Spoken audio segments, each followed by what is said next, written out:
வணக்கம். அடுத்து பாடம் 6 சொற்செயலில பகுதி 3ல அடுத்த டாபிக் பார்க்குறோம். உரைப்பகுதியை கண்டுபிடித்து மாற்றுதல் மற்றும் எழுத்துப்பிழை சரிபார்த்தல். 2மே ரொம்ப இம்பார்ட்டன்ட்டான ஒரு டாபிக் தான். அந்த லெசன்ல முக்கியமான ரோல் இந்த 2 டாபிக்குமே இருக்கு. ஃபர்ஸ்ட் பார்த்துட்டீங்கன்னா, உரைப்பகுதியை கண்டுபிடித்து மாற்றுதல். அதாவது நம்ம வேணுங்கிற ஒரு பர்ட்டிகுலர் டெக்ஸ்ட்ட தேவையான ஒரு டெக்ஸ்ட்ட ஒரு எழுத்த தேடி கண்டுபிடிச்சு மாத்துறது. எழுத்துப்பிழை சரி பார்க்கறது. நம்ம டைப் பண்ண ரன்னிங் மேட்டர்ல நம்மளுடைய அந்த பேஜ்ல, டாக்குமெண்ட்ல இருக்கக்கூடிய பிழைகளை சரி பார்க்கறது. ஓகேங்களா? அதுல என்ன மாதிரியான தகவல் இருக்குன்னு பாருங்க. ஃபர்ஸ்ட் 6.11 வேண்டிய உரைப்பகுதியை கண்டுபிடித்து மாற்றம் செய்ய. ரொம்ப முக்கியமான ஒரு டாபிக், ரொம்ப இம்பார்ட்டன்ட் கொஸ்டின் கூட. ஓகே, வெரி வெரி இம்பார்ட்டன்ட் போட்டு வச்சுக்கோங்க. ஓப்பன் ஆஃபீஸ் ரைட்டரில் உள்ள ஃபைண்ட் அண்ட் ரீப்ளேஸ் வசதி. ஓப்பன் ஆஃபீஸ் ரைட்டர்ல ஃபைண்ட் அண்ட் ரீப்ளேஸ் தேடி மாத்திடுறது. அப்ப இது எந்த மெனுவில் இருக்கும்? கொஞ்சம் யோசிச்சு பாருங்க. படிச்சு மனப்பாடமே பண்ண வேண்டாம். தேடி மாத்திடுறது. ஒரு சொல்ல தேடுறோம், மாத்துறோம். அப்ப இது வந்து எடிட்டிங் வேலைகள். எடிட்டிங் வேலைகள் இருக்கிறதுனால அப்ப இது எந்த மெனுவில் இருக்கும்? எடிட் மெனுவில் தான் இருக்கும். எடிட் மெனுவில் find and replace. Find and replace வசதி ஆவணத்தில் உள்ள ஒரு சொல்லை கண்டுபிடித்து அதனை வேறொரு சொல்லாக மாற்றிட உதவுகின்றது.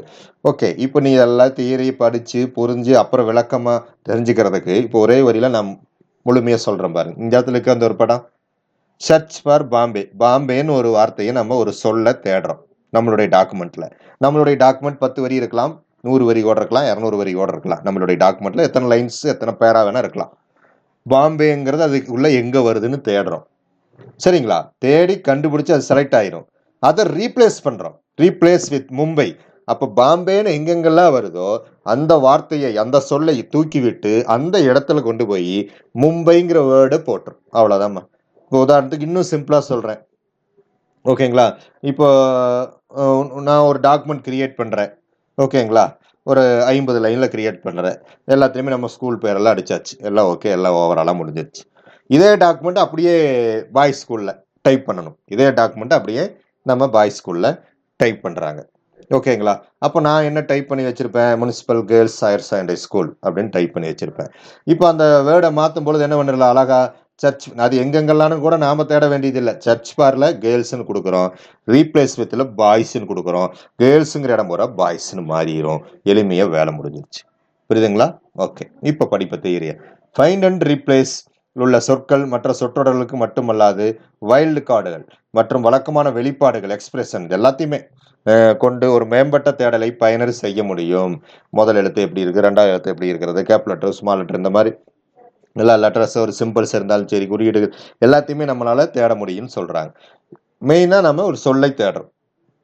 இதில் ஒரு சொல்லை தேட எடிட் மெனுவில் ஃபைண்ட் அண்ட் ரீப்ளேஸ் அல்லது கண்ட்ரோல் எஃப், இதெல்லாம் நோட் பண்ணி வச்சுக்கங்க, அண்டர்லைன் பண்ணி வச்சுக்கங்க. கண்ட்ரோல் எஃப் அப்படின்னு அழுத்தினா எடிட் மெனுவில் ஃபைண்ட் அண்ட் ரீப்ளேஸ் அல்லது கண்ட்ரோல் எஃப் அழுத்தினோம்னா படம் 6.30 உள்ளவாறு ஃபைண்ட் அண்ட் ரீப்ளேஸ் தேடுதல் மற்றும் மாற்றியிடுதல் உரையாடல் பெட்டி திறக்கப்படும். அதுல சர்ச் ஃபார் அப்படிங்கிற ஒரு உரை பெட்டியில அந்த ஏரியாவில் நீ டைப் பண்ணணும் தேட வேண்டிய சொல்ல. ரீப்ளேஸ் வித் அப்படிங்கிற இடத்துல இருக்கக்கூடிய ஒரு பெட்டியில மாற்றி இடப்பட வேண்டிய சொல்லை தட்டச்சு செய்ய வேண்டும். அவ்வளோ டைப் பண்ணணும். Find, find all, replace, replace all, இதுல நிறைய ஆப்ஷன்ஸ் இருக்கு. இதை நாங்கள் டீட்டெயிலாக கீழே வருது. வேண்டிய சொல் அல்லது உரையை தேடி மாற்றுவதற்கான வழிகள். சர்ச் பார்ல தேட வேண்டிய உரையை டைப் பண்றீங்க பாம்பேன்னு, புரியுதுங்களா? அந்த வார்த்தையை தேடி மாற்றம் செய்ய, மும்பைன்னு மாற்றம் செய்ய சர்ச் பார்ல முதல்ல பாம்பேன்னு டைப் பண்ணணும். ரீப்ளேஸ் வித்ல மும்பைன்னு டைப் பண்ணணும். ரைட். அடுத்தது ஃபைண்ட் பொத்தானை கிளிக் செய்யறீங்க. அப்போ பாம்பேங்கிற வார்த்தையினுடைய முதல் இருப்பிடத்தில் அந்த வார்த்தையை கண்டுபிடித்து அதை மட்டும் ஹைலைட் பண்ணும். முதல் இடத்துல மட்டும். இந்த வரியில இங்க இந்த இடத்துல எப்படி காட்டுது அந்த மாதிரி ஒரு எக்ஸாம்பிள் சொல்றேன், காட்டும். அப்புறம் உயர்த்தி காட்டப்பட்ட சொல்ல மாற்றிடுவதற்கு ரீப்ளேஸ் பொத்தானை அழுத்திடணும். அந்த பாக்ஸ்குள்ள இருக்கிற ரீப்ளேஸ் பொத்தானை அழுத்திட்டீங்கன்னா அந்த பாம்பேங்கிறது முதல் வார்த்தை கண்டுபிடிச்சிச்சுங்களா, அந்த இடத்துல அது மும்பைன்னு மாத்திடுது. ரைட். ஃபைண்ட் ஆலை கிளிக் பண்ணீங்கன்னா எல்லா இடங்களிலும் இந்த ஆவணத்தில் எங்கெங்கெல்லாம் இந்த சொல் இருக்கிறதோ எல்லா இடங்களிலும் அது தேடப்பட்டு தேர்வு செய்யப்பட்டு உயர்த்தி காட்டப்படும். ஹைலைட் பண்ணி பேக்ரவுண்ட் அப்படியே செலக்ட் பண்ணி காட்டும். இப்ப ரீப்ளேஸ் ஆலை கிளிக் பண்ணீங்கன்னா எல்லா இடங்களிலுமே அது மாறிடும். எங்கெங்கெல்லாம் பாம்பேன்னு வருது அங்க வர மும்பைன்னு மாறிடும். உரையாடல் பெட்டியில் உள்ள மேட்ச் கேஸ் தேர்வு செய்தால் பெரிய மற்றும் சிறிய வடிவிலான வழக்கு எழுத்துக்களை தனித்தனியே தேடலின் போது வேறுபடுத்த முடியும். மேட்ச் கேஸு, அதே மாதிரி ஹோல் வேர்ட்ஸ் ஒன்லி தேர்வு செய்தால் அந்த வார்த்தையை மட்டும் தேடும். இந்த மாதிரி ஒவ்வொன்றும் ஸ்பெசிஃபிக் இருக்கு, புரியுதுங்களா? அது நீங்கள் உள்ள நம்ம ஒர்க் பண்ணும்போது ஒவ்வொன்றும் நம்ம தெரிஞ்சுக்கலாம். ஹோல் வேர்ட்ஸ் ஒன்லி வார்த்தைகள் முழுவதுமே தேர்வு செஞ்சு அந்த வார்த்தையை மட்டும் தேடும். க்ளோஸ் பொத்தானு கிளிக் பண்ணிக்கலாம். கடைசியாக அந்த மேட்ச் கேஸில் போய் மேட்ச் என்ன மேட்ச் பண்ணலாம்? பெரிய சிறிய வடிவிலான எழுத்துக்கள் அந்த தனித்தனி தேடலை வேறுபடுத்த முடியும். இந்த பெரிய எழுத்துல இருக்கணும், இந்த சின்ன எழுத்துல இருக்கணும் அப்படிங்கிற மாதிரி எல்லாம். Okay, right. நெக்ஸ்ட், எழுத்துப்பிழை சரிபார்த்தல். அடுத்த டாபிக். இப்போ ஓப்பன் ஆஃபீஸ் ரைட்டர் சொற்செயலியில் ஆக்சுவலாக ஒரு டிக்ஷனரி இருக்கு, அகராதி இருக்கு. அப்புறம் அதுல எழுத்துக்களை சரிபார்க்கும் நிரலும் அதில் இருக்கு. ஓப்பன் ஆஃபீஸ் ரைட்டரில் அந்த மென்பொருள் மூலம் தயாரிக்கப்பட்ட ஆவணங்கள் எழுத்துப்பிழைகள் இல்லாமல் இருக்கணும்னு நாம் நினைக்கிறோம். அப்படி அகராதி மற்றும் பிழை திருத்தும் நிரல்கள் சொற்செயலில் சேர்க்கப்பட்டிருக்கிறதுனால பிழை இல்லாமல் ஆவணத்தை உருவாக்க முடியும். ஓகே, ஆவணத்தை தட்டச் செய்யும் பொழுது செய்த பிறகும் ஓப்பன் ஆப் செட்டில் பிழையை கண்டறிந்து திருத்தும். டைப் பண்ணவும் பிழைகளை திருத்திக்கலாம். டைப் பண்ணி முடிச்சதுக்கு அப்புறமும் ஸ்பெல் செக் பண்ணி பிழைகளை திருத்திக்கலாம். பிழைகளை திருத்துறதுக்காக ஓப்பன் ஆப் சைட்டில் அந்த வசதி இருக்கு. டிக்ஷனரியிலே இல்லாத வேர்டு, இப்போ ஒரு சின்ன கிராமம் அல்லது நம்ம ஊர், டவுன், அதெல்லாம் டிக்ஷனரியில் இருக்காது. அந்த சொல்ல நீங்க டைப் பண்ணீங்க அப்படின்னா அப்ப என்ன ஆகுது அப்படின்னு பார்த்தீங்கன்னா, அந்த சொல்லானது டைப் பண்ணும் பொழுது சொல்ல நீங்க டைப் பண்ணீங்க அப்படின்னு பார்த்தீங்கன்னா அது டிக்ஷனரியில் இருக்கக்கூடிய சொல்ல அது அங்கே காட்டாது. டிக்ஷனரியில் இருக்கக்கூடிய சொல்லத்தான் அங்கே காட்டும். டிக்ஷனரியில் இல்லாத சொல்லு அங்கே தெரியாது. நம்ம ஊர் பேரோ நம்ம பேரோ இருக்கு. அப்போ நீங்கள் ஒரு வேர்டை டைப் பண்ணுறீங்க, அது தப்புன்னு சொல்லுது. நீங்கள் என்ன பண்ணுவீங்க? எனக்கு தெரிஞ்சு இதாங்க சார் கரெக்டு சார், இதாங்க சார் நான் எழுதுகிற ஸ்பெல்லிங் அப்படிம்பீங்க. அது காரணம் அது அகராதியில் இல்லாத சொற்களை அது பிழையாக காட்டும், அவ்வளோதான். நீங்கள் அந்த பிழையை இக்னோர் பண்ணிட்டு நீங்கள் உங்களுடைய டியூட்டி அடுத்து வேலை செய்யலாம், ஒன்றும் தவறில்லை. அடுத்தது, தானியங்கு பிழை சரிபார்ப்பு, ஆட்டோ ஸ்பெல் செக். ரொம்ப இம்பார்ட்டன்ட். தானியங்கி பிழை சரிபார்ப்பு, ஆட்டோ ஸ்பெல் செக். தானியங்கி பிழை சரிபார்ப்பு விருப்பமானது தட்டச் செய்யும் பொழுது ஒவ்வொரு வார்த்தைகளின் எழுத்து பிழைகளை சரிபார்த்து எழுத்துப்பிழை வார்த்தைகளை சிவப்பு நிற நெளிகோடிடும். அண்டர்லைன், சிவப்பு நிற நெளிகோடிடும். எப்பவுமே அந்த வேர்டில் எம்எஸ் வேர்டில் கிராமட்டிக்கல் மிஸ்டேக் எல்லாம் கிரீன் லைனில் வரும், ஸ்பெல்லிங் மிஸ்டேக் எல்லாம் ரெட் லைன், ஸ்குவெக்லி லைன் அப்படின்னு சொல்லுவாங்க. சிவப்பு நெளிகோடு. எழுத்துப்பிழை சரி செய்தவுடன் சிவப்பு நிற நெளிகோடு மறைந்துவிடும். ஏபிசி பணிக்குறியை கிளிக் செய்து எழுத்துப்பிழைகளை சரி செய்யலாம். இந்த ஆட்டோ ஸ்பெல் செக் ஐக்கான் இருக்கு பார்த்தீங்களா, ஏபிசி, அதை கிளிக் பண்ணி நம்ம எழுத்துப்பிழைகளை சரி பார்க்கலாம். நம்ம இப்போ உதாரணத்திற்கு வாஸ், WAS, அது போல WES அடிக்கிறோம். இந்த மாதிரி மிஸ்டேக் அதெல்லாம் சிவப்பு நிறத்தில் காட்டும், அதை நம்ம திருத்திக்கலாம். ஓகே, சிலது அதுவே திருத்திக்கும், அது ஆட்டோ ஸ்பெல் செக். அதை அடுத்தது காட்டுறேன். அது என்ன சொல்லுவோம்னா தானியங்கி சரி செய்யும் தேர்வுன்னு சொல்லுவாங்க. இங்கே என்னென்ன பார்த்துட்டிங்கன்னா, தானியங்கி பிழை சரிபார்ப்பு விருப்பமானது ஒவ்வொரு வார்த்தையும் எழுத்துப்பிழை சரிபார்த்து எழுத்துப்பிழை உள்ள வார்த்தைகளை சிவப்பு நெளிகோடிடும்னு சொல்றாங்க. இதை புரிஞ்சு படிச்சுக்குங்க. இப்போ தானியங்கி எழுத்துப்பிழை திருத்துதல் வேற, தானியங்கி சரி செய்யும் தேர்வுங்கிறது வேற. கீழே இருக்குங்க, அதை காட்டுறது தான் வந்தேன், அது சொல்றேன் உங்களுக்கு. ரைட். இப்போ ஸ்பெல்லிங் அண்ட் கிராமர் என்ற பொத்தானை கிளிக் செய்து ஆவணத்தின் முழுமையாக அல்லது தேர்வு செய்யப்பட்ட வரப்பகுதி பிழையை கண்டறியலாம். முழுமையாக ஆவணத்தை முழுவதும் தேர்வு செஞ்சுட்டு அதில் இருக்கிற ஸ்பெல்லிங் பூரா பார்த்தீங்கன்னா இந்த மாதிரி தவறானதெல்லாம் நாட்டின் டிக்ஷனரியில் காட்டும்.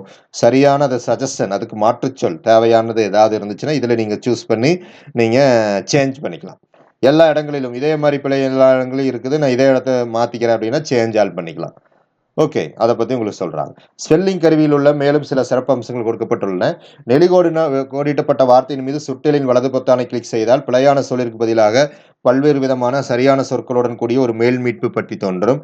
சரியான சொல்லை தேர்வு செய்தால் பிழையான சொல்லுக்கு பதிலாக சரியான சொல் தோன்றும். இப்போ நெலிகோடிடப்பட்ட வார்த்தைக்கு தவறான சொல் நாட்டின் டிக்ஷனரியில் இருக்கும். சஜஷன்ல சரியான சொற்களை பட்டியலிட்டு காட்டும். அதுல கரெக்டானதை நாம தேர்வு செஞ்சு சேஞ்சால் கொடுத்து மாத்திக்கலாம், அதை சொல்றாங்க. இப்போ ஸ்பெல்லிங் உரையாடல் பெட்டியின் மூலம் அகராதியின் மொழியை மாற்ற முடியும். உதாரணமாக ஸ்பானிஷ், பிரெஞ்சு, ஜெர்மன் போன்ற மொழிகளில் அகராதியின் மொழிகளை மாற்றிக்கலாம். இங்கிலீஷ்க்கு பதிலாக வேற மொழி கூட மாற்றிக்கலாம். அகராதியில் டிக்ஷனரியில் ஒரு புதிய சொல்லை சேர்க்க முடியும். ஸ்பெல்லிங் உரையாடல் பெட்டியில் ஆட் பொத்தானை கிளிக் செஞ்சு நீங்கள் ஒரு புது சொல்லை உருவாக்கலாம். அதில் இல்லாத ஒரு சொல்லை நீங்கள் ஆட் பண்ணிக்கலாம். அடிக்கடி நம்ம டைப் பண்ணுறோம், அடிக்கடி நம்ம மிஸ்டேக் பண்ணுறதை நம்ம அங்கே ஆட் பண்ணி வச்சுக்கிட்டு கூட கரெக்ட் பண்ணிக்கலாம். ஸ்பெல்லிங் கருவியில் உள்ள ஆப்ஷன்ஸ் உரையாடல் பெட்டியில் ஆங்கில பெரிய உள்ள வார்த்தைகளை அல்லது எண்களுடன் கூடிய வார்த்தைகள் தேர்வு செய்வதற்கான விருப்பங்களும் இருக்கு. அது மூலியமாவும் நீங்கள் சேர்த்தல் நீக்கல் அகராதியில் கஸ்டம் டைரக்டரிஸ் மூலியமாவும் நீங்கள் சேர்த்திக்கலாம்னு சொல்கிறாங்க. இதெல்லாம் நம்ம ப்ராக்டிக்கலாக செஞ்சு பார்க்கும்போது தெரியும் தெளிவாக. தானியங்கி சரி செய்யும் தேர்வு.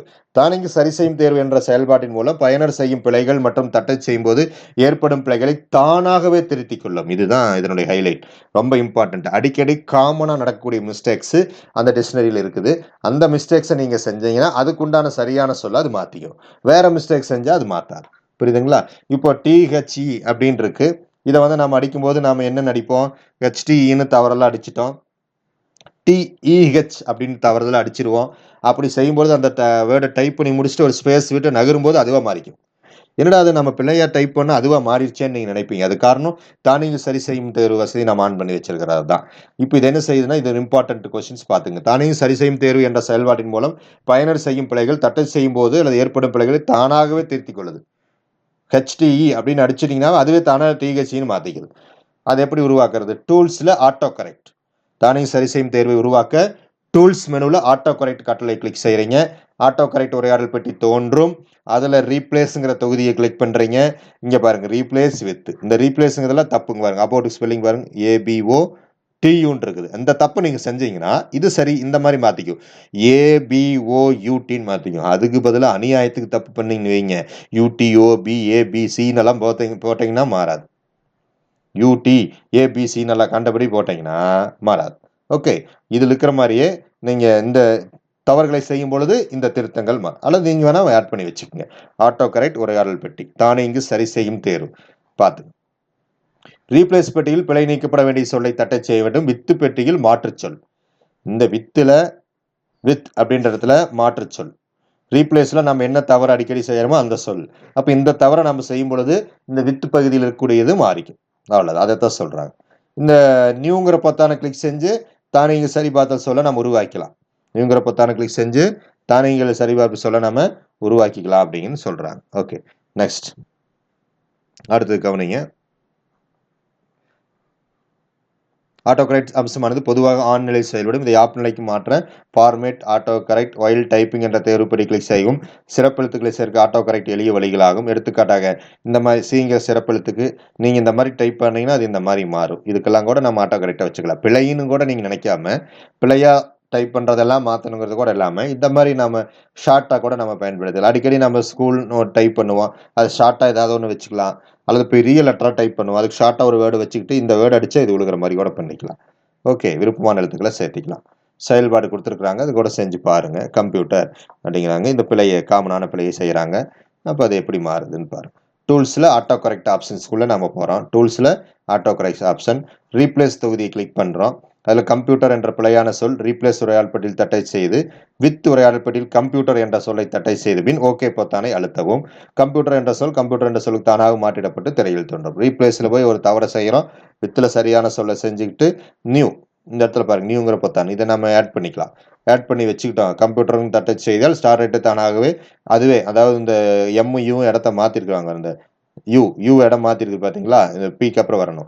இந்த தப்பை நம்ம செஞ்சோம்னா இந்த மாதிரி மாறணும்னு நினைக்கிறோம். அப்போ ரீப்ளேஸில் தப்பு பண்ணணும், வித்தில் சரியான சொல்ல டைப் பண்ணி முடிச்சுக்கிட்டு நியூங்கிற பொத்தானை அழுத்திட்டோம்னா இந்த ஸ்டார் ஆஃபீஸ் ரைட் அந்த ஓப்பன் ஆஃபீஸ் ரைட்டரில் இந்த அகராதியில் அது சேர்க்கப்பட்டு விடும், தானியங்கி பட்டியலில் சேர்க்கப்பட்டு விடும். ஓகே, அதுதான் இது நீங்கள் படித்து பார்த்துக்குங்க. உங்களுக்கு தெரியுமா பகுதியும் படித்து பார்த்துங்க. Okay okay right, thank you. அடுத்த கிளாஸில் பார்ப்போம்.